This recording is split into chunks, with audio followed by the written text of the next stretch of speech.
নিউজটা নিজের হাতে লিখতে গিয়ে ভারী অস্বস্তি বোধ করল অমল। অথচ লিখতেই হলো। গতকাল শুভঙ্কর মিত্র খুন হয়েছে। খুন হয়েছে নিজের ঘরের মধ্যেই। হাতুড়ি জাতীয় কিছু একটা দিয়ে মাথায় আঘাত করে খুন করা হয়েছে। আর সন্দেহ করে পুলিশ অ্যারেস্ট করেছে দীপায়নকে। কলেজে পড়বার সময় শুভঙ্কর মোটামুটি ঘনিষ্ঠ বন্ধু ছিল অমলের। শুধু অমলের নয়, আরও অনেকের সঙ্গেই ঘনিষ্ঠতা ছিল শুভঙ্করের। দীপায়নের সঙ্গেও ঘনিষ্ঠতা ছিল। কলেজে অসম্ভব সহজ অথচ দুরন্ত ছিল দীপায়ন। দীপায়ন যে কখনো খুন করতে পারে একথা এখনো ভাবতেই পারছে না অমল। শুভঙ্কর তার ব্যক্তিগত কিছু কিছু ব্যাপারে অসম্ভব সতর্ক ছিল। শক্ত একটা দেয়াল তুলে রাখত তার সেই ব্যক্তিগত ব্যাপারগুলো। কলেজের কাছাকাছি একটা মেসে থাকতো মানে ঘুমোতো। রাত 12টার আগে সেখানে যেত না। সকাল 9টার মধ্যেই আবার বেরিয়ে পড়তো সেখান থেকে। অথচ মেসের সবার সঙ্গে শুভঙ্করের রীতিমতো গাঢ় ঘনিষ্ঠতা ছিল। দু একদিন গিয়ে ব্যাপারটা অনুভবও করেছে অমল। না হলে প্রত্যেক দিন রাত 12টায় মেসে ঢোকা সম্ভব হতো না শুভঙ্করের। দীর্ঘ স্বাস্থ্যবান এবং উজ্জ্বল চেহারা ছিল শুভঙ্করের। চোখে থাকতো মোটা ফ্রেমের চশমা। পাজামা পাঞ্জাবিটাই বেশি পরত শুভঙ্কর। মানাতেও খুব ভালো। কোনো ছুটিতেই বাড়ি যাওয়ার নাম করত না শুভঙ্কর। বাড়ি যাবি না? হঠাৎ করে হয়তো জিজ্ঞেস করত কেউ। শুভঙ্কর বলতো, বাড়ি মানেই নিশ্চিন্ত একটা আশ্রয় তো। মেসই আমার সেই নিশ্চিন্ত আশ্রয়। খেপেছিস? মেস মানেই সাত ভূতের আড্ডাখানা। সেটা নিশ্চিন্ত আশ্রয় হতে পারে না কারোর। পৃথিবীতে সবাই ভূত, অবলীলায় বলেই প্রসঙ্গ পাল্টে ফেলত শুভঙ্কর। এমনি করেই বাড়ি, মা, বাবা ইত্যাদি ব্যাপারগুলো একটা রহস্যের আবরণে ঢেকে রাখত। সেটা ওর সুখ না দুঃখ অমলদের বোঝা দুঃসাধ্য ছিল। তবে থার্ড ইয়ার থেকে শুভঙ্করের বান্ধবীদের সংখ্যা হঠাৎ বেড়ে গিয়েছিল। তখন শুভঙ্করের সময় ফুরত বান্ধবীদের পেছনেই। তবে সেসব ব্যাপারে ও যেন অধৈর্য, অসহিষ্ণু ছিল খুব। বানিয়ে বানিয়ে গল্প অথবা উদাসভাবে কোনো বান্ধবীর সঙ্গে ভিক্টোরিয়া মেমোরিয়ালের ছায়াচ্ছন্ন প্রাঙ্গণে অথবা ময়দানের সন্ধ্যার নির্জনতায় সময় কাটাবার ব্যাপারে শুভঙ্করের কোনো আগ্রহ ছিল না। মেয়েরা বোধহয় ওর অসহিষ্ণু এবং অধৈর্য ভাবটাকেই পছন্দ করত বেশি। অন্তত অমলদের মনে হতো সে কথা। শুভঙ্কর অমলদের সঙ্গেই বিয়ে পাশ করেছিল। তারপরেই ছেড়ে দিয়েছিল সেই মেস। কিছু একটা কাজ জোগাড় করে ছোটখাটো একটা বাড়ি ভাড়া করে ফেলেছিল স্কুল রোডে। একদিন বাসে দেখা হতে জোর করেই বাস থেকে নামিয়ে শুভঙ্কর অমলকে তার বাড়িতে নিয়ে গিয়েছিল। অমল তখন ইউনিভার্সিটিতে জার্নালিজম পড়ছে। বেশ বাড়ি পেয়েছিস। বাড়িতে ঢুকেই বলেছিল অমল, সব লাখ। না হলে যে চাকরিটা পেয়েছি তার জন্য বড় বড় লোকের রেকমেন্ডেশনও দরকার হয়। আমি ব্ল্যান্ডলি গিয়ে দাঁড়িয়েছিলাম। বিয়ে টিয়ে করে ফেল এবার। এত বান্ধবী তোর? বান্ধবী টান্ধবী আর বেশি নেই। তখন ওটা পড়াশোনায় মন বসবার জন্য দরকার হতো। এখন একটা মেয়ের সঙ্গে বন্ধুত্ব হয়েছে। আশ্চর্য মেয়ে, অনেক নাম করা লোকে যাওয়া আসা তার কাছে। তার মানে? অবাক হয়ে বলেছিল অমল, মেয়েটার মধ্যে দুর্লভ কিছু গুণ আছে বুঝলি। অসম্ভব ভালো গাইতে পারে, দেখতেও অসম্ভব সুন্দরী, অজস্র পয়সা রোজগার করে, কিন্তু আমার সঙ্গে ওর সম্পর্ক একেবারে অন্যরকম। অমলের কথার উত্তর না দিয়ে বলল শুভঙ্কর, ওদের বিশ্বাস করা ঠিক নয়। বিশ্বাস কথাটারই কোনো মানে নেই রে, একেবারে ফাঁকা শব্দ। একটু থেমে বলল, সুপ্রিয়া এ বাড়িতে মাঝে মাঝে আসে। নির্দ্বিধায় আমরা ড্রিঙ্ক করি বসে বসে। তুই ড্রিঙ্ক করছিস আজকাল? আজকাল কি রে, অনেক দিন থেকে ড্রিঙ্ক করছি। যদি তোর কখনো ইচ্ছে হয় চলে আসবি, সব জিনিসই থাকে এখানে। অমল কিছু বলেনি। শুভঙ্কর সেদিন কফি টফি খাইয়ে ছেড়েছিল অমলকে। আশ্চর্য ছেলে শুভঙ্কর। কি আশ্চর্যভাবে শুভঙ্কর নিজেকে নিয়ে খেলা করে চলেছে। শুভঙ্কর নিজেও জানে না তার জন্য জয় না পরাজয় অপেক্ষা করছে। অবশ্য তার জন্য শুভঙ্কর ভাবে না। বাড়িতে ফিরতে ফিরতে মনে হয়েছিল অমলের। এরপর দীর্ঘকাল আর দেখা হয়নি। এর মধ্যে অমল জার্নালিজম পাশ করে নাম করা একটা কাগজে ঢুকেছে। রহস্য রোমাঞ্চের উত্তেজনার মাঝেই দ্রুত সময় ফুরোয় অমলের। হঠাৎ একদিন একটা টেলিফোন পেয়ে মনে পড়েছিল শুভঙ্করকে। বিয়ে করেছে শুভঙ্কর, সেই বাড়িতেই পার্টি দিচ্ছে একটা। অমলকে যেতেই হবে। না, সুপ্রিয়াকে বিয়ে করেনি শুভঙ্কর, বান্ধবীকে স্ত্রী হিসাবে পেতেও চায় না। কথাটা টেলিফোনেই বলেছিল শুভঙ্কর। পার্টিতে অমল গিয়েছিল। কলেজের বন্ধুরা প্রায় সবাই গিয়েছিল পার্টিতে। অনেক রাত পর্যন্ত হই হই হয়েছিল সেদিন। তারপরেই প্রত্যেকেই প্রত্যেকের ঠিকানা টুকি নিয়েছিল। কথা হয়েছিল সবাই সবার সঙ্গে যোগাযোগ রাখবে। এখনও সেসব ঠিকানা লেখা আছে অমলের পুরনো ডায়েরিতে। দীপায়নের ঠিকানাটাও সেই ডায়েরিতেই পাওয়া যাবে নিশ্চয়ই। অমল কখনো তার পুরনো ডায়েরি নষ্ট করে না। বিয়ের পর শুভঙ্করের সঙ্গে 2-3 বার দেখা হয়েছিল। মাতালের ছাপ পড়েছিল ওর চোখে মুখে। উচ্ছৃঙ্খল হয়ে উঠেছিল খানিকটা। স্ত্রীর কথা জিজ্ঞেস করায় বলেছিল, বিয়ে মানে একটা ক্লান্তিকর ব্যাপার, দিব্যি ছিলাম। তুই ক্লান্ত হতে পারিস এ কথা ভাবিনি। আমি নিজেই ভাবিনি। তোর সেই বান্ধবী সুপ্রিয়ার কি খবর? ওর জন্যই তো বেঁচে আছি। ব্যাপারটা নিয়ে আর ভাবিনি অমল। শুধু সেই মুহূর্তে শুভঙ্করের জন্য করুণা হয়েছিল। ওর সঙ্গে কলেজের পর আর দেখা না হলেই বুঝি ভালো হতো। দিব্যি গল্প হয়ে থাকতো শুভঙ্কর। আজ এই মুহূর্তে শুভঙ্করের খুনের সংবাদ লিখতে লিখতে সে কথাই ভাবল অমল। কিন্তু দীপায়ন কেন খুন করবে শুভঙ্করকে? নিশ্চয়ই কোথাও কোনো গোলমাল আছে। সেদিন দীপায়নকে দেখেও অমলের মনে হয়নি দীপায়ন একটু অন্যরকম হয়েছে। ঠিক সেই কলেজের দীপায়নই ছিল সে, তেমনি সহজ এবং দুরন্ত দীপায়ন। না, ব্যাপারটা নিয়ে তার মাথা ঘামাতেই হবে। রিপোর্টটা আরেকবার পড়ে কম্পোজিং সেকশনে পাঠিয়ে দিয়ে উঠে পড়ল অমল। এক্ষুনি একবার দীপায়নের খোঁজ নিতে হবে। দীপায়নের মুখ থেকে ঘটনার অনেকখানি ঠিকমতো শোনা যাবে। তারপর ভেবে চিনতে একটা পথ খুঁজে বের করতেই হবে অমলকে। যতক্ষণ না দীপায়নের সঙ্গে দেখা হচ্ছে ততক্ষণ কিছুতেই স্বস্তি নেই অমলের। নিউজ এডিটর সুনীল চৌধুরীকে বলে অমল একটু ব্যস্তভাবে বেরিয়ে পড়ল অফিস থেকে। দীপায়ন বাড়িতেই ছিল। অমলকে দেখে অবাক হয়ে গেল দীপায়ন। তুই হঠাৎ? খুনির খবর নিতে এলাম। মুখখানা বিবর্ণ হয়ে গেল দীপায়নের। অমল তীক্ষ্ণ চোখে দীপায়নের বিবর্ণ মুখখানা দেখল। তারপর বলল, জামিনে ছাড়লো তাহলে? তাহার জন্য অনেক কাঠখড় পোড়াতে হয়েছে রে। তুই হঠাৎ ব্যাপারটার সাথে জড়িয়ে গেলি কি করে? ভাগ্যটা খারাপ বলে। আরে বাবা, ভাগ্য ঠাগ্য বুঝি না, সমস্ত ব্যাপারটা আমায় খুলে বল। দীপায়ন নিঃশব্দে একটা সিগারেট ধরালো।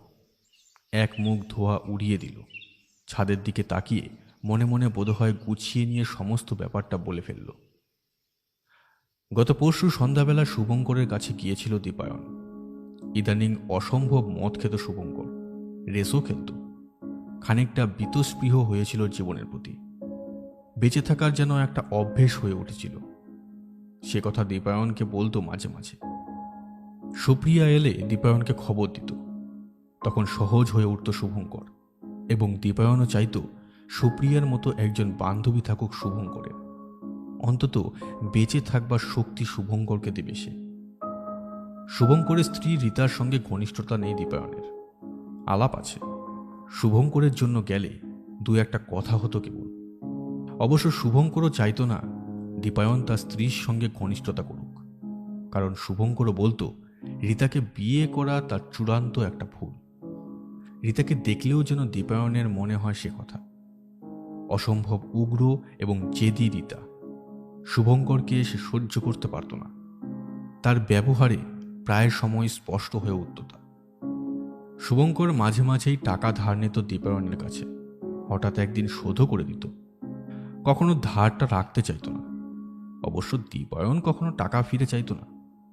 শুভঙ্করের জীবনটা দুঃখের মতো হয়ে উঠেছিল বলে দীপায়ন অসহায় বোধ করত।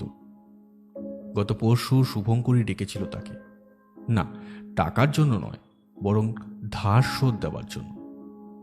শুভঙ্কর তখন মদ খাচ্ছিল, রীতা তখন কোথায় যেন বেরোচ্ছিল সেজে গুজে।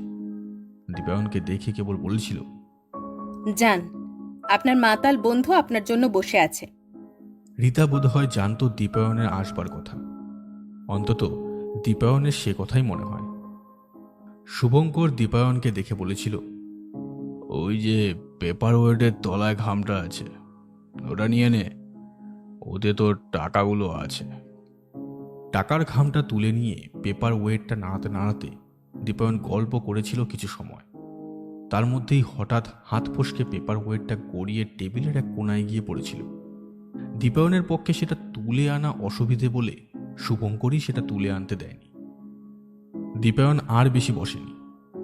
শুভঙ্কর ক্রমশ মাতাল হয়ে উঠল, ফলে ওর কাছে আর বসে থাকা সম্ভবপর ছিল না। মনটা অসম্ভব খারাপ হয়ে গিয়েছিল দীপায়নের, তাই শুভঙ্করের কাছ থেকে সোজা ফিরে এসেছিল বাড়িতে। বাড়িতে ফিরে আসবার ঘণ্টাখানেকের মধ্যে হঠাৎ কলিং বেল বেজে উঠেছিল দরজা। দীপায়নের ইচ্ছে হচ্ছিল না কারোর সঙ্গে কথা বলতে, তবু উঠে এসে দরজা খুলেছিল, আর দরজা খুলেই দেখতে পেয়েছিল রীতাকে। ভেতরে আসুন।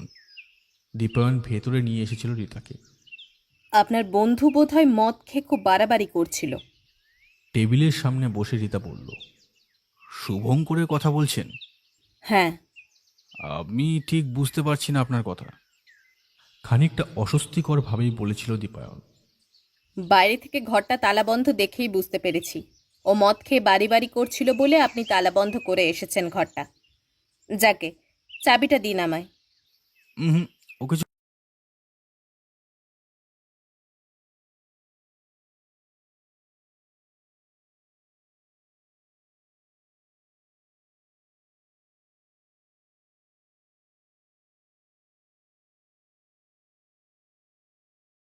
অ্যারেস্ট হয়েছিল দীপায়ন। আজ টেবিলের কোণা থেকে কুড়িয়ে নেওয়া পেপার ওয়েটে দীপায়নের হাতের ছাপ পেয়েছে পুলিশ, এবং পোস্টমর্টেম রিপোর্টে বলা হয়েছে খুব শক্ত একটা কিছু দিয়ে মাথার বাদিকে মারাত্মক একটি আঘাত করার ফলে মৃত্যু হয়েছে শুভঙ্করের। সুতরাং কেসটা দীপায়নের বিরুদ্ধে সাজানোর অসুবিধে নেই কিছু। তেমন শক্ত কেউ পেছনে না থাকলে জামিনও সম্ভবপর ছিল না কিছুতেই। দীপায়ন অ্যারেস্ট হওয়ার পর থানায় এসে ক্রোধে ঘৃণায় পুলিশের সামনেই উন্মত্তের মতো দীপায়নের গায়ে যেন ঝাঁপিয়ে পড়তে চেয়েছিল রীতা। কিছু বলতে পারেনি দীপায়ন। মৃত্যুর মতো যন্ত্রণাময় একটা অসহায়তা তাকে অবশ করে ফেলেছিল। সবচাইতে দুঃখজনক কথা, শুভঙ্করের সঙ্গে বসে বসে নাকি সে মদ খেয়েছিল, কারণ দুটো গ্লাস সাজানো ছিল টেবিলে। এটুকু বলবার পর দীপায়ন থামল। আচ্ছা, এই ব্যাপারে কি তোর কাউকে সন্দেহ হয়? সন্দেহ করবার মতো কাউকে খুঁজে পাচ্ছি না। সুপ্রিয়ার ঠিকানাটা জানা আছে? না, পার্ক স্ট্রিটে থাকে, এটুকু শুধু জানি। শুভঙ্কর কখনো কোনো শত্রুর কথা বলেছিল? না, সে সব কখনো বলেনি। আচ্ছা, পুলিশ ঘর থেকে কোনো সন্দেহজনক কিছু পায়নি? ওই তো বললুম, পেপার ওয়েটটা পেয়েছে। তাছাড়া সঙ্গে নিয়েছে সামান্য রক্ত লাগা টেবিল ক্লথটা। মাথাটা কেবল ক্লথের ওপর নামিয়েছিল মৃত্যুর মুহূর্তে, তখনই রক্ত লেগেছে টেবিল ক্লথে। তবে হাতের ছাপ পাওয়া যায়নি। সম্ভবত রুমাল দিয়ে ধরে কেউ মদ খেয়েছে শুভঙ্করের সঙ্গে। আর একটা কথা জিজ্ঞেস করি, আর কে শুভঙ্করের সাথে মদ খেত? তা বলতে পারবো না, তবে দু একজন রেসুরে বন্ধু মাঝে মাঝে আসতো তা জানি, এবং তারা যে সুখ্যাত নয় তাও আমার জানা। শুভঙ্কর মাঝে মাঝে তাদের কথা উল্লেখ করত, তবে স্পষ্ট হতো না সে ব্যাপারে।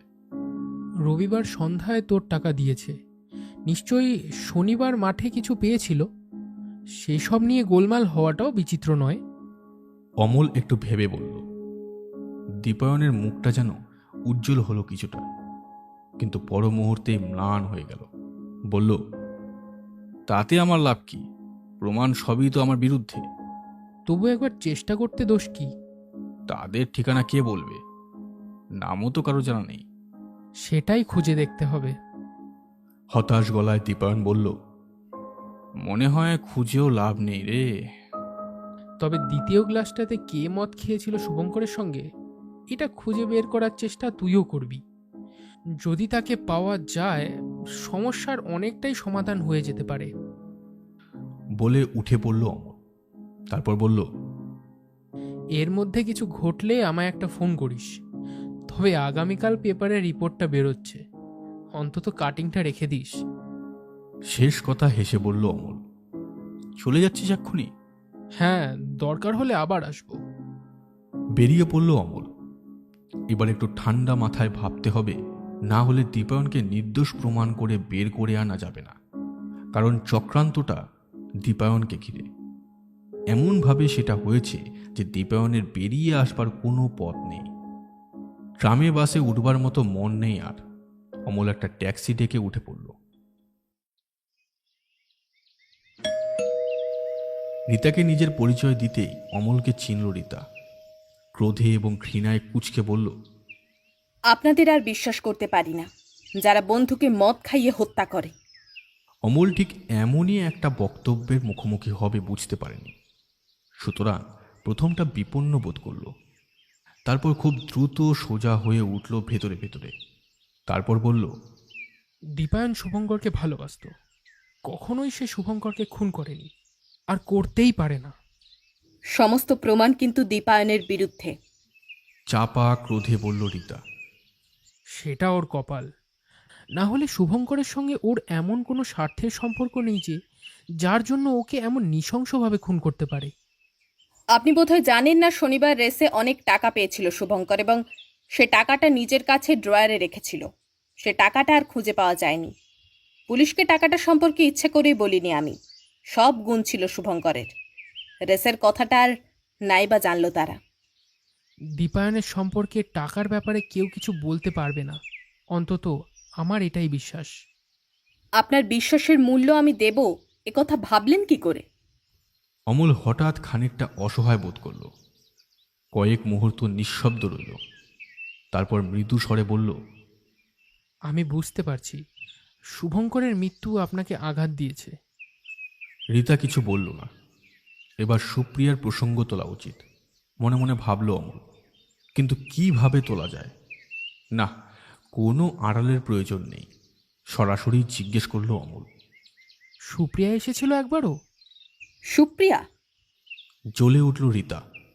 ওর নিশ্চয়ই আসা উচিত ছিল। রীতা লাফিয়ে উঠল যেন, বলল, আমার সমস্ত শান্তি সুপ্রিয়ায় নষ্ট করেছে। খুনের ব্যাপারে দীপায়নের সঙ্গে ওর যোগ থাকাও সম্ভব। আমি নিশ্চয়ই শেষ পর্যন্ত পুলিশকে সুপ্রিয়ার কথা বলবো।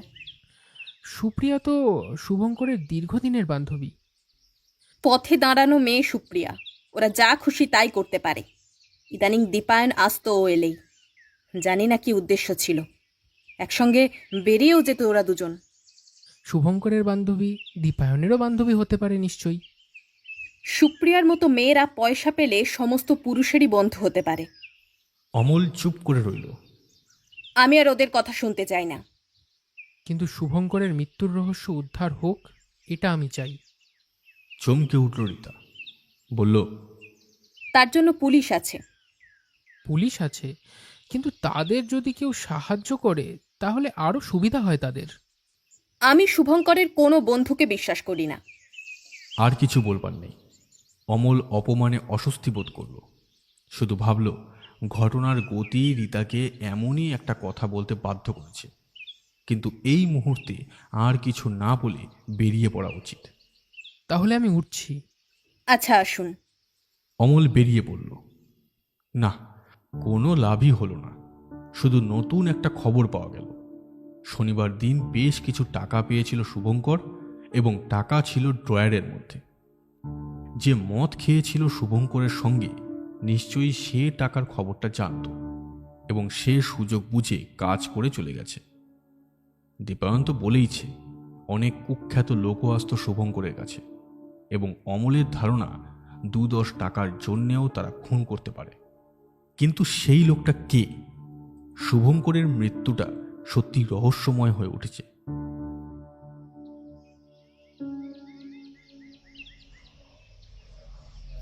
টেলিফোন এলো পরদিন অফিসে ঢুকতেই। দীপায়ন টেলিফোন করেছে। কি ব্যাপার? রীতা আজ সকালে এসে যা তা বলে গেছে আমায়। কি বলেছে? বলেছে আমি নাকি নিজেকে নির্দোষ প্রমাণ করবার জন্য তোকে পাঠিয়েছি। তারপর? বলেছে এবার সে সুপ্রিয়ার সঙ্গে আমাদের কথা পুলিশকে জানিয়ে আরও স্ক্যান্ডালি করবে। সুপ্রিয়ার ঠিকানা ওর জানা এবং তার ঠিকানা পুলিশকে দেবে। শুভঙ্করের মৃত্যুতে মনের ভারসাম্য হারিয়ে ফেলেছে রীতা। সুপ্রিয়ার জন্যই এই কাণ্ডটা ঘটেছে, এটাই সে মনে করে। মেয়েরা স্বামীদের মেয়ে বান্ধবী কখনোই সহ্য করতে পারে? যাকগে, তুই কি বলছিস? কিছু বলবার সুযোগই তো পাইনি। রীতা যাতে কেসটা আরও গোলমেলে না করে তার জন্য আজ সন্ধে একবার যাব।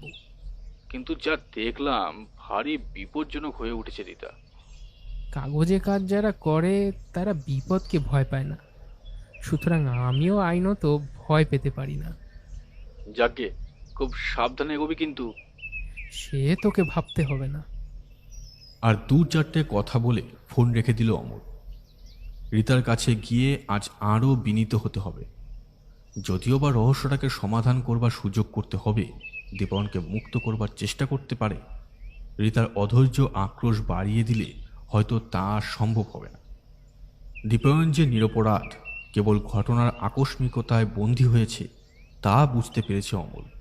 অথচ যা সব প্রমাণ ওর বিরুদ্ধে, তাতে শাস্তি ওর হবেই। আমি আর এসবের মধ্যে নেই, অথবা দীপায়নের কিছু একটা উদ্দেশ্য আছে।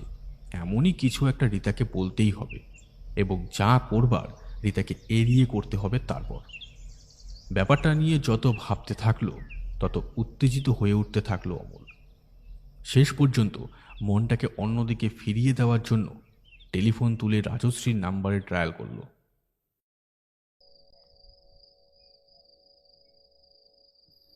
ঠিক সন্ধেবেলায় শুভঙ্করের বাড়ির সামনে এসে দাঁড়ালো অমল। বাড়ির ভেতরে আলো জ্বলছিল।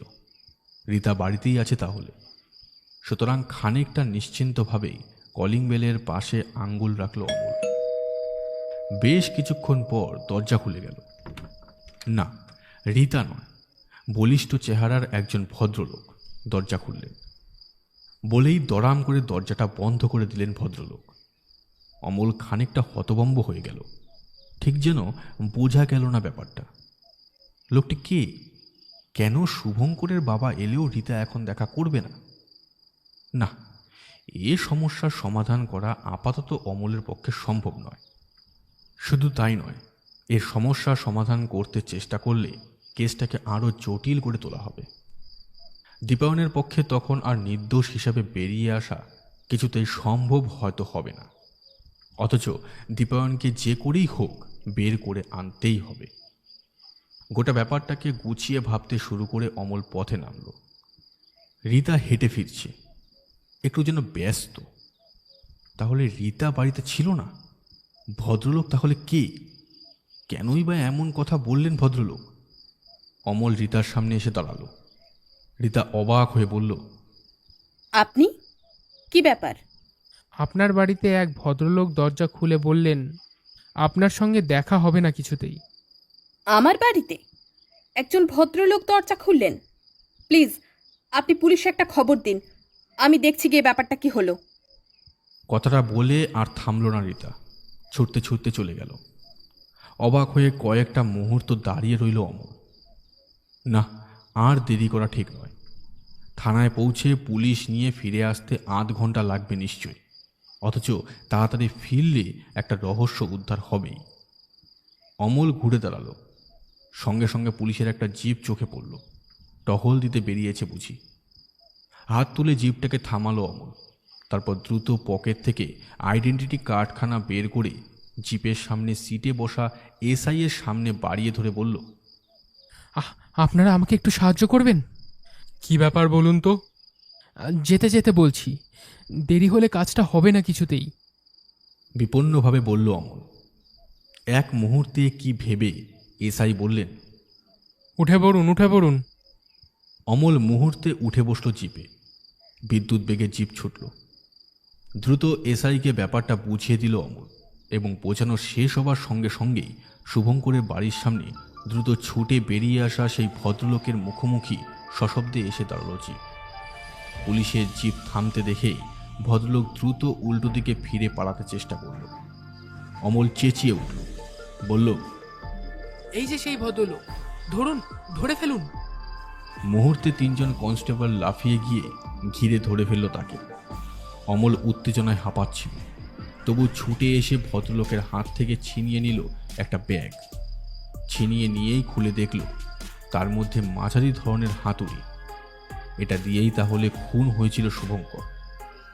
বেদনার্ত একটা অনুভবে দ্রুত ব্যাগটা বন্ধ করল অমল। শুভঙ্করের মৃত্যুর ব্যাপারে আপনাকে পুলিশের সঙ্গে থানায় যেতে হবে। হঠাৎ উত্তেজিতভাবে বলল অমল। পরে আপনাকে চিনিয়ে দেওয়া হবে।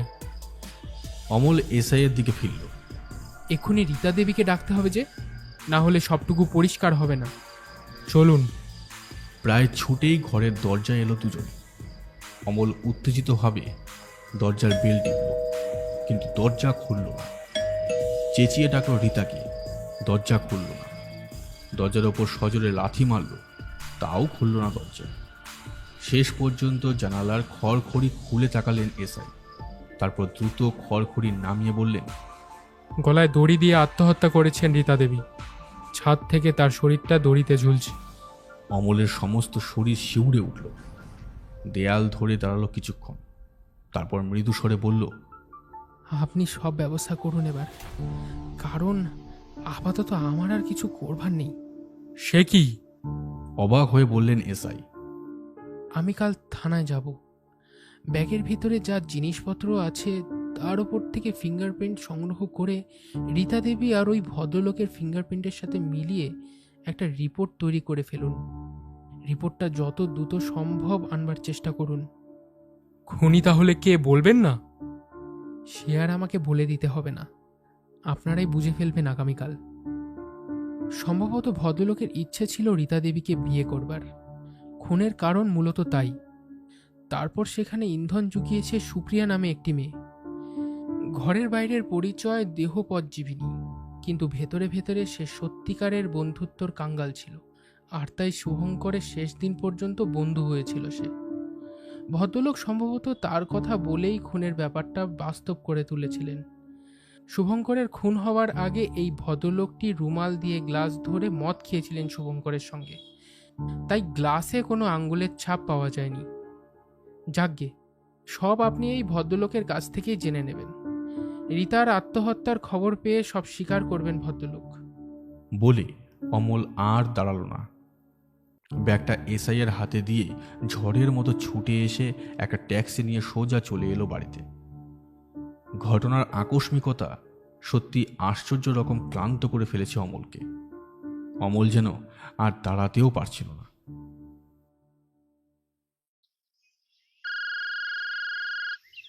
পরদিন ঠিক 12:10 থানা থেকে টেলিফোন এলো।